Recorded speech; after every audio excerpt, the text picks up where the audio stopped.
Yo, what's good with you anyway? Your man Q, aka The Geek, is back again. Did you miss me? Did you miss me? I only missed like a day in the change making a video, but just in case you did miss me, make sure you hit that like button. Sincerely, I mean, I hate to be out here soliciting for likes, but it really actually, it really helps out the channel a lot. And we on that hashtag roll to 5K. So in other news, many of y'all know who my favorite producer, the Godfather himself, Hironobu Sakaguchi. Yeah, I probably said his name wrong a little bit, you know, Sakaguchi, my dude Gucci. You can correct me in the comments. And Miss Walker might just possibly be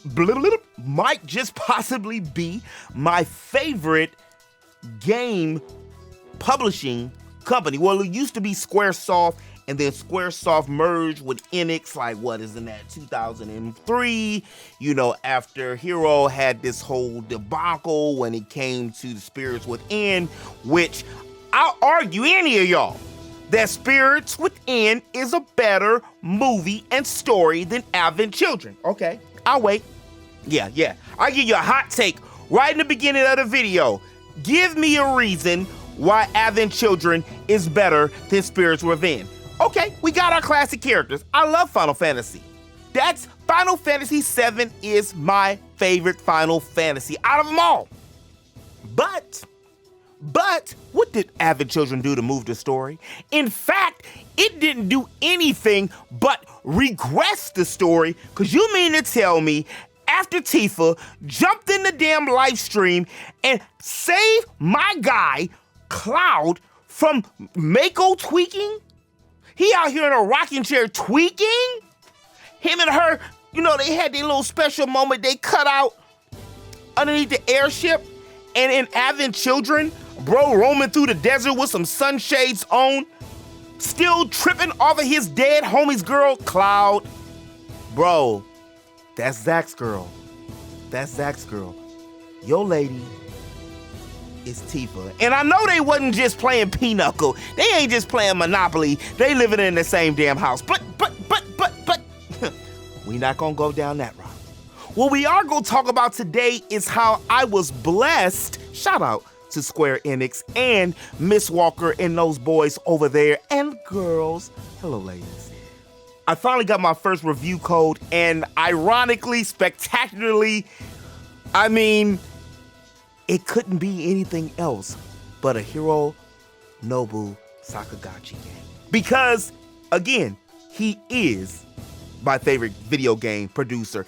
Even if he didn't have his hands completely in Final Fantasy X or a lot of other Square Enix games, bro was there, sprinkle a little salt, like that, and whatever he touched, it seemed like it was magic. Not to mention the last story, Blue Dragon, Lost Odyssey. I don't really mess with Tetra World, what was that? A lot of the mobile games and other things, which is the reason why I never got a chance to play Fantasian. I'm an Android user. I mean, I don't know why y'all Apple folks, you know, you ain't better than me, but y'all think you are. I actually ended up getting an Android originally because I used to play ROMs on an Android, but for whatever reason, in whatever season, Hero decided that he wanted to venture and use the Apple Arcade for his latest rendition of a video game, which was Fantasian way back in 2021, which it feels like it's been longer than that since the game came out. I guess I've been out here thirsting for the game for so damn long, just to play. I was trying to play on the computer, no go. It was locked in the Disney vault, couldn't play it. But I had like an epiphany. I was sitting here at the computer, I was in the lab, and I said, let me check Rainmaker, which is a place, if you guys just didn't know, just a little, you know, a little geek tip, that you can actually get review codes. They check your YouTube and your Twitch channel, X, Y, and Z, and if you have and meet the requirements, also meet the description or, send some kind of touching, warm letter to them, what it seems like, about why you should get the game, then you might be lucky to get a few review codes. And that's exactly what I did. And I can't tell y'all how many years I have been applying for review codes, from Dragon Quest to the other Dragon Quest game that came out, not 10, but the Hero one, Forspoken, was Romancing Saga one of them? Just let's say it's been a lot for more than a few years. And I just didn't even think I was going to get the review code for Fantasian, but I was at work, got my a buzz on my phone, looked, and it was the email confirming that I received the review code. All I did was just explain my love, my passion for the godfather of Final Fantasy, and how long I have been wanting and waiting for this game. I'm only about a couple, maybe 2.5, 3 hours into the game, and while I will say I'm really enjoying the game so far, it's not perfect. It's not a perfect game. First and foremost, you can tell that it is a port from a mobile game because of some of how the cutscenes are flowing. Also, when it comes to the running, matter of fact, unless somebody can tell me, you can't run on the game. The homeboy Leo, who actually looks like he could be 2B's little brother, like in the same family, a cousin, something, you can't run. And that kind of bothers me, but the landscapes in the background and the character designs are Geek's kiss. They're beautiful. Some of the story beats so far are kind of atypical, and if you have played any of the other Hironobu games, you can already kind of feel and sense what's going to happen, or, well, let me put it this way. You know there's going to be love in the game, and you also know there's going to be some kind of force or big baddie who is the one that's trying to take over the world or manipulate the world and bend it into their own situation. I mean, of course, it's an RPG, right? The game is turn-based, and it's got these functions or almost these Xenoblade Chronicle type lines that you have to line up with some of the special moves, or even the regular base attacks, but I like to do especially with the special moves. When I just got Kina, who really feels a lot like Eric to me. If you guys have played just a little bit of the game, you can see some of the similarities. It's almost like Hiro said, Final Fantasy was my brainchild, and I'm going to continue to use all these assets and all these potential ideas, not potential, but all these ideas that I used on Final Fantasy, and really, it ain't nothing you can do about it. He did the same thing with the last story. He also did the same thing with Lost Odyssey. As a matter of fact, Lost Odyssey really is like Final Fantasy 13. It's like the real Final Fantasy 13. Or you could even say it was like Final Fantasy 12, since Final Fantasy 12 came out in 06 and Lost Odyssey came out in 07 on the box. Leo, so far from where I'm at in the story, is seen running from this whole type of mechanical, factory, very Neo, see what I did there, Neo Dimensions, Neo type of world where apparently there's a miasma, this whole type of disease and things that's going on from the machines that actually makes you sick in the actual end game if you get too close to these type of plants, which is just like a little quirk or feature that I like. It was also something that they did in the beginning of the game that I really enjoyed, was one of the bots actually start talking to you about how to play the game rather than just throwing a tutorial. And it looks like the moment I said that, it was given praise. Well, that's the moment they start bombarding me with tutorials. But I did like the attempt. There still is random treasure chests.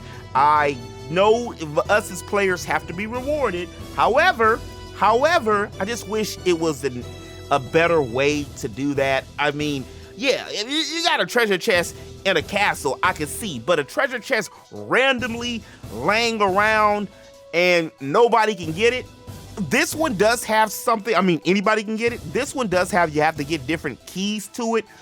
An iron key, a magic key, a magicite key, which is interesting because it just kind of makes you go back to the point and remember where that last treasure chest was, which game devs think they slick. You know, sometimes you can add a little extra fluff onto your game by making us backtrack. The game has 3 playable characters, or at least those are the only ones I've seen so far. Again, y'all, because I wanted to enjoy the game fresh, no spoilers, just kind of like, you know, just to be surprised, which is amazing because it looks like every game I like, something happens, or anime, I'm always getting spoiled. But the 3 main characters, the 3 main playable characters are Leo, Kina, and Cheryl, which, though, again, those are the ones that I know of so far and the ones I've seen in the trailers and in some of the cutscenes. So I really don't know too much about the game. From what I have heard is that the first part of the game where I'm at, the first 2 or 3 hours of the game is a little slow, but just in like all of Hironobu's games, they have the tendency to go into a deeper trend of emotions, and the story eventually starts to open up, which I can't wait for. I think what I'm gonna do, since I got the review code, is stream that part with the review code, stream that on Twitch and here on the tube. And then when I get the physical, I'm actually going to record the gameplay for the physical for the archives. I mean, damn.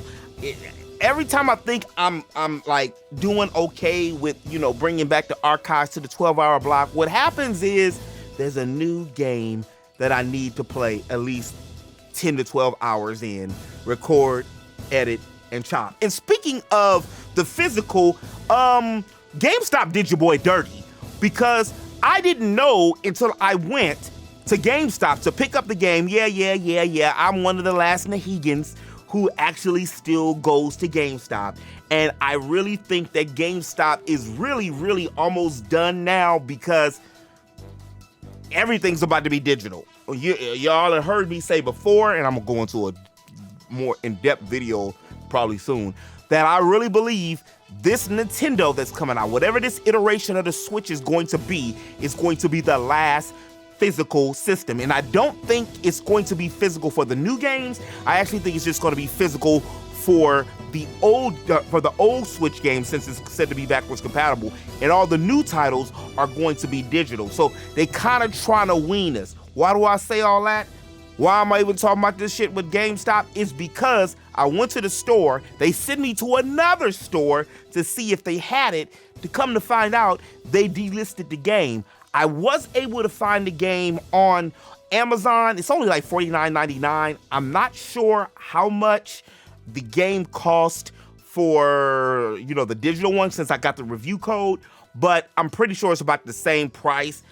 I personally, since I have Last Story, Lost Odyssey, Blue Dragon, I had to have this physical game to keep up my Mistwalker collection.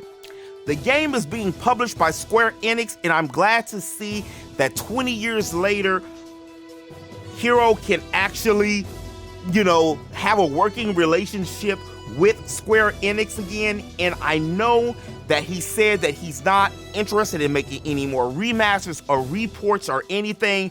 I really want to see Lost Odyssey get out of the Disney Vault now too, so other players can experience just how great this game is. There's a lot of almost narrating parts or graphic novel type parts that are in Fantasian that are also in the last story, I said the last story, that are in Lost Odyssey. So when you're playing the game, and if you've played both, you can kind of feel that heart, you can kind of feel that same scenario or situation that he was going with. Also, it's kind of clever too, because you can explain a lot in some of these graphic novel type scenes that you don't have to waste for animation with. Even though, again, the character design and the animations look really, really good. Also, many of y'all already know the relationship between Hironobu and Yoshi P. So it's good to see those two are able to like come to some agreement and get Hironobu and Umatsu, Nobu, get him back involved when it comes to anything related to Final Fantasy. Or, I mean, it ain't related to Final Fantasy, but I mean, Square Enix does own Final Fantasy. So just to have the Godfather and Nobu, just to have those two like all around in the same, you know, situation with Yoshi P. I mean, I know what the man has said, but who knows what might happen. Even just look, just give these boys some advice about Final Fantasy 17, because it looked like since you left, they don't know what the hell they doing with Final Fantasy. But anyway, that's all I got for y'all on this one. If you did like the video, do me a favor and hit that like button and let me know in the comment section below. I know there's 120 games that have dropped this year, and I mean like 120 games that are 100-hour games. So let me know, are you guys gonna be picking this game up? I will be doing more videos and some character profiles, X, Y, and Z, and all the above here on the channel, and I will be streaming a separate Fantasian stream, probably like on Fantasy Fridays. So you can check it out there, just in case you haven't picked up the game, because again, there's like 120 100-hour games out. And if you did like the content, or you do like the content that you see, make sure you hit that subscribe button. I make geekly content here on the channel all the time. And as always in the web, remember to eat, geek, sleep, repeat. I'll holler at you on the next one. Peace!